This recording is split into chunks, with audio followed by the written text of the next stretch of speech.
Fil-ġimgħat li ġejjin mistenni joħroġ il-kuntratt sabiex ikun hemm servizz tal-anċa minn Buġibba. B'hekk aktar ħaddiema Maltin u anke turisti li joqogħdu f'dawn in-naħat tal-pajjiż se jkollhom issa l-faċilità li jużaw b'kumdità it-trasport bil-baħar.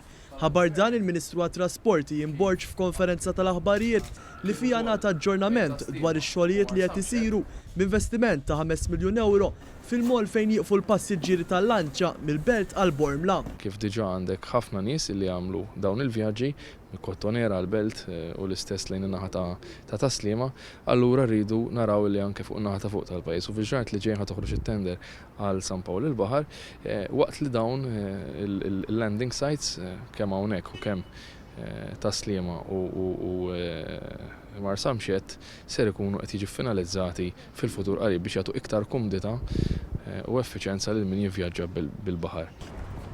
Intant sa nofs is-sena d-dieħla l-proġett ta' Bormla mistenni jkun lest u għalhekk iż-żona se tkun aktar sigura u anke b'faċilitajiet ġodda.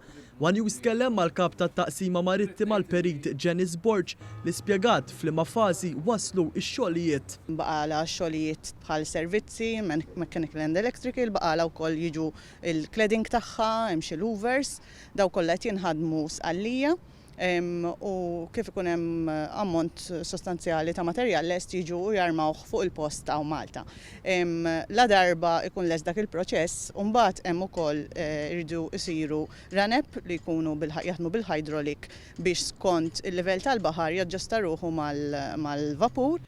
Min-naħa tiegħu is-Segretarju Parlamentari għal Fondi Ewropej Stefan Zrinzu Azzoppardi għal kif permezz ta' fondi Ewropej pajjiżna qed jinvesti fi proġetti simili sabiex jonqos il-karbonju.